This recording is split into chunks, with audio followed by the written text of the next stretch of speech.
Hello my dear friend, welcome back Rudransh के amazing video जहां आपको हॉरर से लेकर मोरल तक स्टोरी मिलेगी। और आज है मोरल स्टोरी। 13 साल की उम्र वैसे तो कोई दुल्हन बनने की उम्र नहीं होती, लेकिन अंशिका के लिए इस उम्र में दुल्हन बनना उसकी मजबूरी थी। कुछ माँ की गरीबी और फिर बचपन में ही पिता का साया सिर से उठ जाने की मजबूरी। वह जब 8वीं क्लास में थी तब एक दिन स्कूल से घर आने पर उसे पता चला कि उसकी शादी होने वाली है। लड़के के 3 भाई हैं, उसके पिता नहीं हैं, लेकिन अपने पीछे इतना छोड़ गए हैं कि तीनों भाई आराम से अपनी जिंदगी बिना किसी परेशानी के गुजार सकें। अजय घर का बड़ा बेटा था, इसलिए पिता के ना रहने पर सारी जिम्मेदारी उसी के कांधे पर थी। माँ की बड़ी इच्छा थी कि मरने से पहले वह अपनी बड़ी बहू को देख ले। मौत का क्या भरोसा, कब अपने पास बुला ले। जैसे जैसे अंशिका बड़ी हो रही थी, उसकी माँ की चिंता बढ़ती जा रही थी। अभी तक तो उसने अपनी बेटी को दुनिया की गंदी नज़र से बचाए रखा था, लेकिन कब तक वह यही सोचती थी कि कोई अच्छा घर मिल जाए तो वह अंशिका के हाथ पीले कर अपनी जिम्मेदारियों से मुक्त हो जाए। लेकिन कौन शादी करेगा एक गरीब बिन बाप की बच्ची के साथ। बस दिन रात इसी चिंता से डूबी जा रही थी। वह तो भला हो उसकी पड़ोसन सीमा का, जो आकर उसकी बेटी का ब्याह बिना किसी दहेज के अपने रिश्तेदारी में तय करवा दिया। और सिर्फ ब्याह ही तय नहीं करवाया, बल्कि ब्याह के खर्च का सारा भार भी अपने ऊपर लेकर उसे एकदम निश्चिंत कर दिया। अब तो बस वह जल्दी से जल्दी उसके हाथ पीले कर उसके जीवन को खुशियों से भर देना चाहती थी। लड़का अंशिका से 9 साल बड़ा था, लेकिन अंशिका की माँ को इससे कोई परहेज नहीं था। उन्हें पता था कि अच्छे रिश्ते बड़े भाग्य से मिला करते हैं। विदाई के समय अंशिका अपनी माँ से बहुत देर तक लिपट कर रोती रही थी। उसे बस एक ही बात का गम था कि उसके जाने के बाद उसकी माँ को कौन देखेगा। एकदम अकेली पड़ जाएगी वो। फिर सीमा चाची ने उसे समझाया था कि तू चिंता क्यों करती है, हम सब हैं ना। तू तो बस अपनी आने वाली जिंदगी की सोच और अपने ससुराल वालों की चिंता कर। अब से वही तेरा अपना घर है। बड़ी बहू बनकर जा रही हो तुम वहाँ। अपनी जिम्मेदारियों को अच्छी तरह से निभाना। अपनी सास को कभी शिकायत का मौका मत देना। और वैसे भी कौन सी लड़की होगी जो बिन ब्याही अपने पीहर में बैठी अच्छी लगती होगी। लड़की को एक ना एक दिन तो दूसरों के घर जाना ही पड़ता है। बड़े ही अरमानों से अंशिका अपने नए घर में कदम रखती है। सास अपनी सुंदर सी बहू को देखकर खुश हुई जा रही थी। मुंह दिखाई की रस्म के बाद उन्होंने न जाने कितनी ही बार अंशिका की नजर उतारी होगी। अंशिका को आए 1 हफ्ता बीत चुका था, लेकिन अभी तक अजय ने अंशिका की सूरत तक नहीं देखी थी। उसकी माँ ने उसे अंशिका से दूर रहने की सख्त हिदायत जो दी थी। बहू देखने की ललक में वह अंशिका को अपने बेटे के लिए ब्याह तो लाई थी, मगर वह जानती थी कि अभी अंशिका अपने गृहस्थ जीवन की शुरुआत करने के लिए शारीरिक और मानसिक रूप से तैयार नहीं है। इसलिए वह अंशिका को अपने कमरे में अपने पास ही रखती थी। अजय अपनी माँ के इस फैसले से कभी कभी बहुत गुस्सा हो जाया करता था। यह माँ भी ना, जब अंशिका को हमसे दूर ही रखना था तो नहा के हमारी शादी करवाई, और अगर करवाई भी तो इतनी छोटी लड़की से। क्या उन्हें पहले से अंशिका की उम्र पता नहीं थी? चलो, दूर रखने का कारण तो समझ में आता है, लेकिन अब यह क्या बात हुई कि अपनी ही पत्नी की सूरत भी नहीं देख सकते। अजय जब भी उसके घुंघरू की आवाज सुनता तो उसका मन उसकी एक झलक पाने को बेताब हो उठता था, लेकिन माँ के आगे बेबस हो जाता। अंशिका बस खाना परोस आती थी उसे, वह भी अपनी सास की उपस्थिति में और घूंघट डालकर। उसके दोनों देवर यूं तो उससे उम्र में बड़े थे, लेकिन वह उनसे एक माँ की तरह ही व्यवहार करती थी। उसके दोनों देवर भी उसे माँ का ही दर्जा देते थे और उसकी उतनी ही इज्जत करते थे जितनी अपनी माँ की। सास तो अपने आस पड़ोस और रिश्तेदारों से अंशिका की बड़ाई करते नहीं थकती थी। उनकी माँ ने तो अंशिका सोना थी। उसकी उम्र भले ही कम थी, लेकिन समझदारी ऐसी कि बड़ों को भी पीछे छोड़ दे। एक दिन अजय घर आता है तो माँ को घर पर ना देख भाइयों से पूछता है तो पता चलता है कि माँ पड़ोस में भागवत की कथा सुनने गई हैं। उसे तो जैसे मन मांगी मुराद मिल गई हो। बस फिर क्या था, पहुँच गया वो रसोई घर में। उसे देखकर अंशिका अपना घूंघट निकालने लगती है। तभी अजय उसका हाथ पकड़ लेता है और जैसे ही उसकी नज़र उसकी सूरत पर पड़ती है, कुछ पल के लिए वह अपनी पलक झपकाना ही भूल जाता है। बड़ी मुश्किल से होश संभालकर वह उससे कहता है, दूसरों के मुंह से तुम्हारी जितनी तारीफ सुन रखी थी, तुम तो उससे भी ज्यादा सुंदर हो। बताओ भला, मेरी माँ ने हमसे ही छुपा कर रखा है। इतना सुनकर अंशिका बस शर्मा कर रह जाती है। इतने में उसके कानों में माँ की आवाज़ सुनाई पड़ती है। घबराकर वह उससे माँ को कुछ भी ना बताने की गुजारिश कर तेजी के साथ रसोई घर से बाहर निकल जाता है। उसकी माँ ने उसे बाहर निकलते देख लिया था, लेकिन उन्होंने ना किसी से कुछ कहा और ना ही किसी को कुछ जताया। बस मन ही मन एक फैसला ले लिया। वह फैसला था अंशिका को 3 साल के लिए उसके मायके भेजने का। दूसरे दिन ही उसे पीहर भेजने की तैयारियां होने लगती हैं। अजय को पता चलता है तो उसे बिल्कुल भी अच्छा नहीं लगता। यह सब सुनकर उसका मन दुखी हो जाता है। भले ही वह उसके नज़दीक नहीं जा पाता था, लेकिन उसे देख तो लेता था, घूंघट में ही सही। उसके पायल की घुंघरू की छनकने की आवाज़ सुनकर, उसकी कलाई की रंग बिरंगी चूड़ियों की खनक सुनकर अपने आसपास उसके होने के एहसास को कम से कम जी तो लेता था। इन्हीं बातों से उसका मन उदास हो उठा, लेकिन माँ के आगे वह कुछ बोल नहीं सकता था। भरी आंख से उसे छुपकर जाते हुए तब तक देखता रहा जब तक उसका भाई उसे लेकर उसकी आंखों से ओझल नहीं हो गया। ऐसा नहीं था कि अंशिका को दुख नहीं था। जाते समय उसकी कातिल निगाहें घूंघट की आड़ से जिसे ढूंढने की कोशिश कर रही थी, उसे क्या खबर थी कि वह उससे छुपकर उसे ही देख रहा था। अंशिका 3 साल के लिए अपने मायके आ गई। अंशिका की माँ अपनी बेटी के मुंह से उसके ससुराल वालों की बड़ाई सुनकर अपनी बेटी के भाग्य पर वारी जा रही थी। अंशिका ससुराल में मिले अपने जेवर दिखाने लगती है। जानती हो मम्मी, यह कान की बालियां हमें विमला मौसी ने दिया था, और यह पायल सुनीता मामी ने, और यह कान के टॉप्स देख रही हो, यह बड़ी बुआ ने दिया था, और छोटी बुआ ने गोपाल जी की यह मूर्ति दी थी।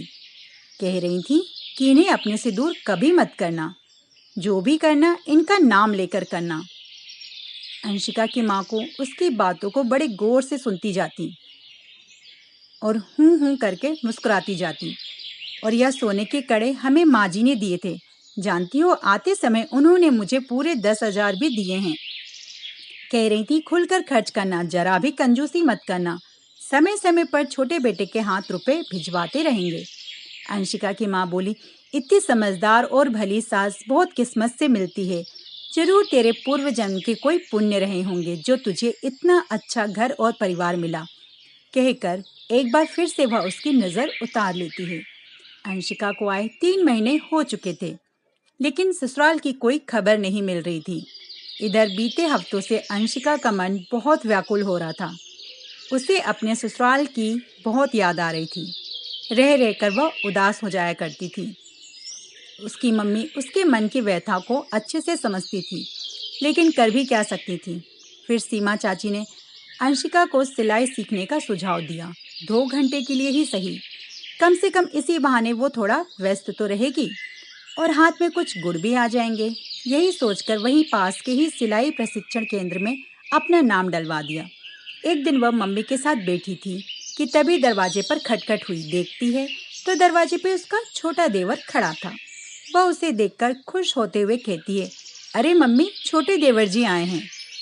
अरे पगली, उन्हें भीतर भी आने देगी या दरवाजे पर ही खड़ा रखेगी? उसने उन दोनों के पैर छुए और वहीं पास पड़ी एक चारपाई पर बैठ गया। अरे जा अंशिका, छोटे बाबू के लिए चाय पानी का इंतजाम तो कर। हाँ मम्मी, जाते हैं ना। अंशिका जब से आई है आप लोगों का नाम इसकी जुबान पर हर दम रहता है। दिन भर आप लोगों की ही बातें करती रहती है। बड़े भाग्य थे उसके जो आप लोगों का सुंदर परिवार उसको मिला। भगवान सुखी रखे बेटा तुम लोगों को। अंशिका की मां नम आंखों से बोली। अरे ऐसी कोई बात नहीं है माँ जी, भाभी ऐसी ही हैं कि उन्हें सब प्रेम करने पर मजबूर हो जाएं। तभी अंशिका चाय नाश्ता लेकर आ जाती है और वह दोनों चुप हो जाते हैं। 2-3 घंटे रुकने के बाद वह चलने को तैयार होता है तो एक थैला और कुछ रुपए अंशिका को पकड़ाते हुए कहता है, यह लो भाभी, माँ ने तुम्हारे लिए भेजा है। अरे इसकी क्या जरूरत थी देवर जी, हम तो कह रहे थे कि एक दो दिन रुक जाते तो अच्छा होता। अरे नहीं भाभी, परीक्षा सिर पर है तो पढ़ाई करना भी जरूरी है, वरना जरूर रुक जाते, लेकिन अगली बार आएंगे तो पक्का रुकेंगे, कहकर उनके पैर छूता है और निकल जाता है। अंशिका दरवाजे पर उसे पीछे से जाते हुए तब तक देखती रहती है जब तक वह आंखों से ओझल नहीं हो जाता। वह अंदर आती है तो उसे थैले का ध्यान आता है। वह उत्सुकता में थैला खोलती है। उसमें अंशिका के लिए 2 साड़ियाँ, कुछ मिठाई और फल थे। तभी उसमें से एक पत्र निकलकर जमीन पर गिर जाता है। अंशिका पत्र उठाती है और खोलती है तो उसमें अजय का नाम लिखा होता है। अजय का नाम देखते ही उसका कलेजा जोरों से धड़कने लगता है। अंशिका अपनी मम्मी को साड़ी दिखा तो रही थी, लेकिन उसका ध्यान उस पत्र पर ही अटका था। रात का इंतजार करने लगती है। मम्मी को दिखाने के लिए अंशिका भी आंख बंद करके पड़ी रहती है। जब उसकी मम्मी गहरी नींद में सो जाती हैं, तो धीरे से उठकर अपना बक्सा खोलती है, उसमें से पत्र निकालती है और इस डर से कि कहीं मम्मी उठ ना जाए, वह पत्र लेकर रसोई घर में चली जाती है। पत्र को खोलते ही उसके दिल की धुकधुकी एक बार फिर बढ़ जाती है। खुद को बड़ी मुश्किल से संभालते हुए पढ़ना शुरू करती है। प्रिय अंशिका, आशा करते हैं तुम ठीक होगी। हम तुम्हारे भगवान से तुम्हारी खुशी की दुआ करते हैं। जिस दिन से तुमने हमारे आंगन में पांव रखा है, उसी दिन से तुमने हमारे दिल पर कब्जा कर लिया है। तुम्हारे पायल के घुंघरू की आवाज सुनकर तुम्हारी एक झलक पाने को मन व्याकुल हो उठता है। बड़ी मुश्किल से दिल को संभाल पाते थे। कभी कभी तो मम्मी पर खिंच भी जाते थे। क्या जरूरत थी उन्हें हमारा ब्याह कराने की, जब उन्हें तुमसे हमें दूरी रखना था। लेकिन मम्मी की मर्जी जान दिल को समझा लेते थे। इसके अलावा हमारे पास कोई रास्ता भी तो नहीं था। यहाँ तक तो ठीक था, असली लड़ाई तो तब शुरू हुई जब हमने तुम्हारी सूरत देखी। बस उसी दिन से हमारा सुख चैन सब बर्बाद हो गया। अब सोचते हैं ना देखे होते तो ही अच्छा होता। हालत यह है कि कहीं भी जाते हैं, कुछ भी करते हैं तो तुम नजर आती हो। तुम हमारे शरीर के रोम रोम में इस कदर समा गई हो कि हम खुद को ही भूल गए हैं। बड़ी मुश्किल से सबसे छुपाकर यह पत्र तुम तक भेज रहे हैं। बस एक ही गुजारिश है कि इस पत्र को अपने दिल से लगाकर रखना। अगर तुम इसे अपने दिल से लगाकर रखोगी तो हमें लगेगा कि तुमने हमें अपने दिल से लगा के रखा है। चलो अभी के लिए इतना ही। अपना ख्याल रखना और हमारे अगले पत्र का इंतजार करना। तुम्हारा अजय। पत्र पढ़कर अंशिका के मन का कोना कोना प्रेम से सराबोर हो गया। उसने अनगिनत बार वह पत्र पढ़ा और अनगिनत बार उस पत्र में अजय को महसूस किया। दिन और महीने बीतते गए, पत्र आते रहे। वह अपने अजय के प्यार में पूरी तरह से भीगती रही। आखिरकार 3 साल बीत गए और वह दिन आ ही गया जिसके लिए 2 दिल न जाने कब से अधूरे थे। अपनी नई दुनिया को सजाने का सपना लिए वह ससुराल में कदम रखती है। इन 3 सालों में अंशिका का रंग और रूप और ज्यादा निखर गया था। अजय अंशिका का साथ पाकर एक दूसरी ही दुनिया में पहुंच चुका था। चारों तरफ केवल प्रेम ही प्रेम था और उस प्रेम की एकमात्र साक्षी अंशिका, जिसका आलिंगन पाने से उसका जीवन मानो धन्य सा हो गया था। उन दोनों का प्यार देख अजय की माँ खुशी से फूली नहीं समाती थी। देखते देखते 6 महीने कब बीत जाते हैं पता ही नहीं चलता।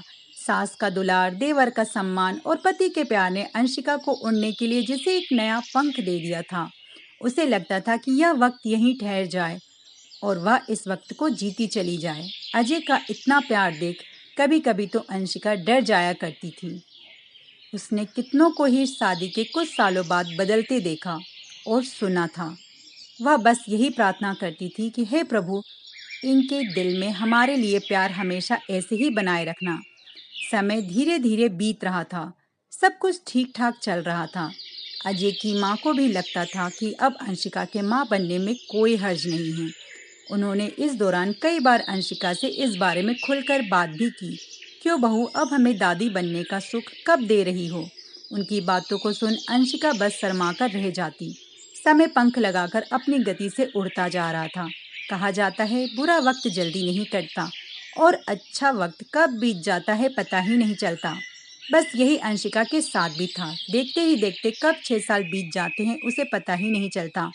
लेकिन उसे क्या खबर थी कि आने वाला वक्त उसकी किस्मत में कुछ और ही लिखकर बैठा है। इन सालों में ना अजय बदला था और ना वह बदली थी, और ना ही उनका प्रेम। अगर कुछ बदला था तो बस लोगों के देखने और समझने का नजरिया। जितनी मुंह उतनी बातें, और इन सबको अंशिका की सास भी अछूती ना रह सकी। कल तक जो सास उसके गुणों का बखान करती नहीं थकती थी, आज उसी सास की आंखों में वह खटकने लगी थी, और वजह थी उसका अभी तक मां न बन पाना। अजय को इन सब बातों से कोई फर्क नहीं पड़ता था। वह जानता था कि अभी अंशिका की उम्र ही क्या है। माँ नाहक ही इतना परेशान हो रही हैं। माँ के बहुत जोर लगाने पर वह उसे डॉक्टर के पास ले गया।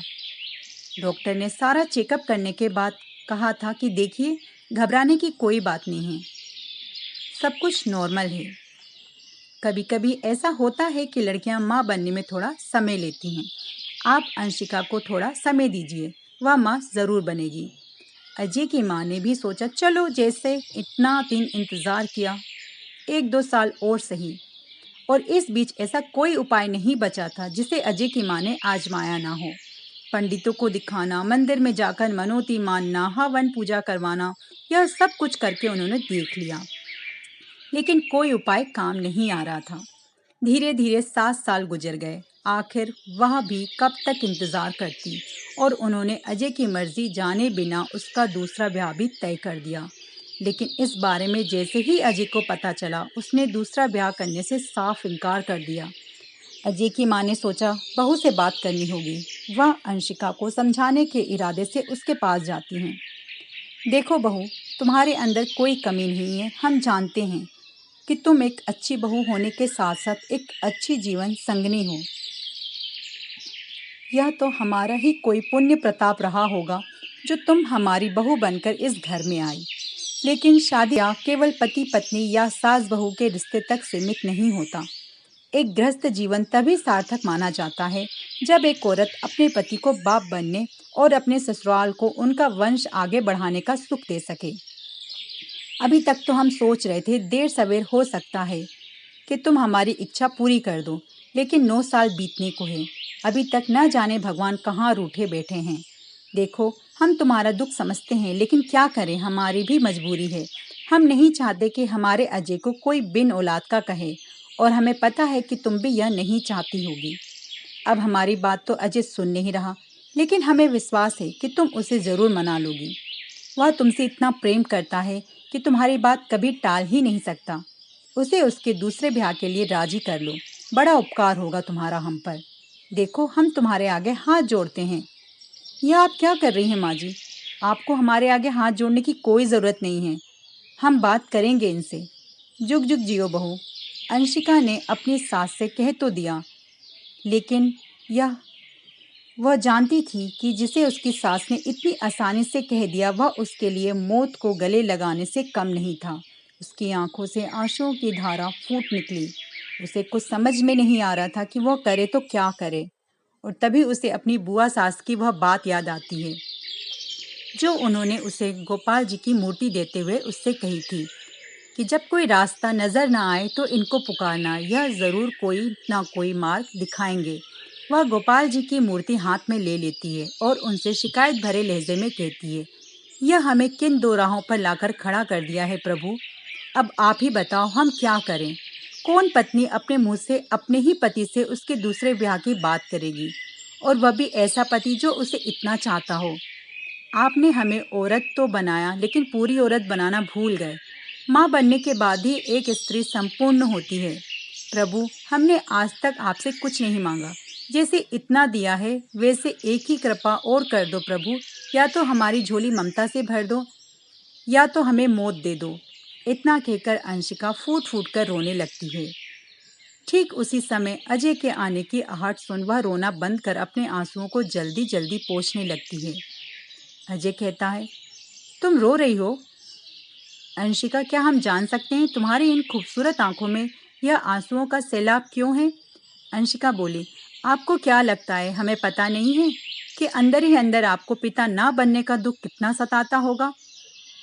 कितनी अभागन हूं मैं, जो आपको एक पिता बनने का सुख भी नहीं दे पाई। किसने कहा कि तुम अभागन हो? तुम तो वह दिया हो जिसके प्रकाश से हमारा जीवन प्रकाशित है। जी कहने और होने में फर्क होता है। अच्छा, एक बात पूछे हम आपसे? पूछो। आप हमसे प्यार तो करते हैं ना? क्या इस बात के लिए भी तुम्हें हम पर शंका है? जी, शंका नहीं, डर है। कैसा डर? अगर हम आपसे कुछ मांगे तो आप इनकार ना कर दें। यह भी कोई कहने वाली बात है? अंशिका, हमारा सब कुछ तुम्हारा ही तो है। नहीं, पहले आप वादा करिए कि हम जो मांगेंगे आप देंगे। अगर हमारे बस में रहा तो ज़रूर देंगे। हम चाहते हैं कि आप दूसरा ब्याह कर लें। यह तुम क्या कह रही हो अंशिका? हम ऐसा हरगिज़ नहीं कर सकते। क्यों नहीं कर सकते? आखिर हमने आपको आज तक दुख के सिवाय दिया ही क्या है? तुम्हें बाप बनने का गौरव नहीं दे पाई। अजय ने अंशिका की बात को बीच में काटते हुए कहा, हमें इससे कोई फर्क नहीं पड़ता।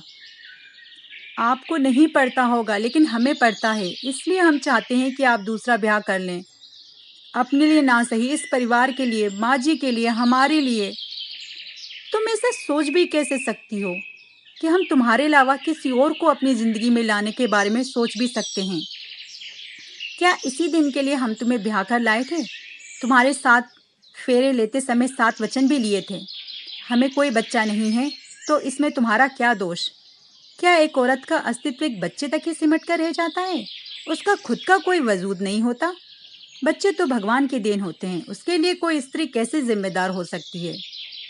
बच्चे आदमी औरत दोनों के भाग्य से होते हैं, और यह भी तो हो सकता है कि हमारे ही भाग्य में संतान का सुख ना हो। अंशिका ने कहा, देखिए, अगर आप हमें प्रेम करते हैं तो इस ब्याह के लिए मान जाइए। कहते हुए अंशिका अजय के पैरों से लिपट कर रोने लगती है। ठीक है, अगर तुम्हारी यही मर्जी है तो हम करेंगे दूसरा ब्याह, लेकिन इतना तो बता दे रहे हैं कि वह हमारे दिल में तुम्हारी जगह कभी नहीं ले पाएगी। अजय ब्याह के लिए मान जाने की खबर सुनकर उसकी माँ की खुशी का कोई ठिकाना ही नहीं रहा। वह पहुंच गई अंशिका के पास और बोली, हम बता नहीं सकते बहू कि हम कितने खुश हैं। तुमने जो किया है वह कोई भी औरत शायद ही करना चाहेगी। इसके लिए हम जिंदगी भर तुम्हारा एहसान मानेंगे। इतना बड़ा त्याग करने का फैसला लेकर तुम्हारा कद हमारी नज़र में और ऊंचा हो गया। देखो बहू, अजय की दूसरी लुगाई भले ही आ रही हो, लेकिन इस घर की बड़ी बहू तो हमेशा तुम ही रहोगी। तुम्हारे मान सम्मान, अधिकार और प्रेम देने में हम जरा भी फर्क नहीं आने देंगे। तुम्हारे साथ यह अन्याय हम करना तो नहीं चाहते थे, लेकिन क्या करें, घर में ब्याह की तैयारियां शुरू हो चुकी थी। लेकिन उदास मन के साथ जब से अजय ने ब्याह की स्वीकृति दी थी, तभी से अंशिका उससे कुछ दूर दूर रहने लगी थी। अजय जब भी उसके करीब जाने की कोशिश करता तो वह काम का बहाना बनाकर कमरे से चली जाती थी। अजय सब समझता था कि वह ऐसा क्यों कर रही है, लेकिन कुछ बोलता नहीं था। शायद वह जानता था कि अब हालात पहले से बहुत अलग हो चुके थे। अंशिका दिखा तो ऐसे ही रही थी कि अजय के दूसरे ब्याह का उसे कोई मलाल नहीं है, लेकिन अंदर ही अंदर टूटती जा रही थी। जैसे जैसे ब्याह के दिन नज़दीक आ रहे थे, वैसे वैसे अंशिका की बेचैनी बढ़ती जा रही थी। वह दिन भी आ गया जब दूसरी बार अजय दूल्हा बनने जा रहा था। अंशिका से अजय का यह रूप शायद देखा ना जाता, इसलिए सुबह से ही उसने अपने आप को कमरे में बंद कर लिया था। बहू, बहू, सास की आवाज़ सुनकर उसने किवाड़ खोला। अरे बहू, तुम यहाँ बैठी हो, हम तुम्हें कहाँ कहाँ नहीं ढूंढ लिए। चलो बाहर, औरतें तुम्हें पूछ रही हैं। माँ जी, तबीयत थोड़ी ठीक नहीं लग रही, इसलिए हम थोड़ा आराम करना चाहते हैं।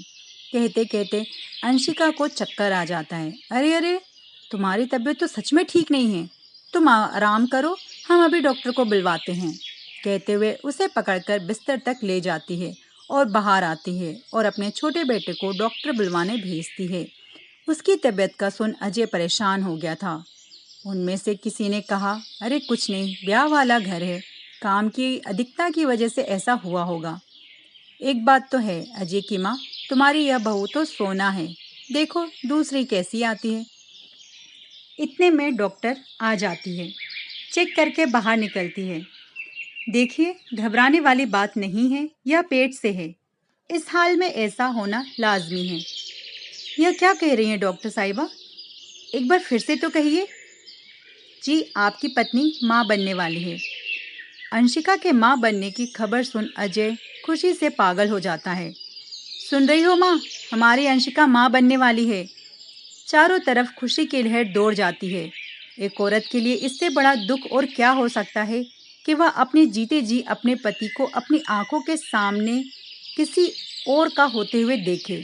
अजय की माँ रोते हुए बोली, इसका त्याग देख शायद भगवान से भी रहा नहीं गया। अब जिस वजह से अजय का दूसरा ब्याह हो रहा था, जब वो वजह ही खत्म हो गई, तो अब हम बारात को रोक देना चाहिए और लड़की वालों को सब सच बता देना चाहिए। एक बार फिर खुशियों ने अंशिका के जीवन को निहाल कर दिया था। जब लड़की वालों से बात की गई तो वे सब नाराज हो गए, क्योंकि शादी की सारी तैयारियां पूरी हो चुकी थीं। अजय की मां ने कहा, यदि आपको कोई एतराज ना हो और लड़की हाँ कर दे तो हम अपने दूसरे बेटे के साथ शादी करवाने के लिए तैयार हैं। दोनों पक्ष बैठकर बातचीत करते हैं। लड़की को भी कोई आपत्ति नहीं थी। फिर सभी लोग खुशी खुशी बारात ले जाने की तैयारियों में जुट जाते हैं। अंशिका अजय के कंधे पर सिर रखकर आंखें बंद कर लेती है। क्या हुआ मुन्ने की माँ, क्या सोच रही हो जी? आपके मुंह से यह एक शब्द मुन्ने की माँ सुनने के लिए मेरे कान तरस गए थे। अब जाकर मेरे कानों को सुकून और दिल को आराम मिला है। अब लग रहा है कि हाँ, हम औरत हैं, एक संपूर्ण औरत। अच्छा, लेकिन हम तो तुम्हें एक संपूर्ण औरत पहले से ही समझ रहे थे। अजय शरारती अंदाज में कहता है। दोनों खिलखिलाकर हंस देते हैं। दोस्तों, इस कहानी से हमें यह सीख मिलती है कि प्यार अगर सच्चा हो तो भगवान भी मजबूर हो जाता है उसे देने के लिए। उम्मीद है आपको हमारी कहानी पसंद आई होगी। पसंद आई हो तो वीडियो को लाइक और सब्सक्राइब करना ना भूलें।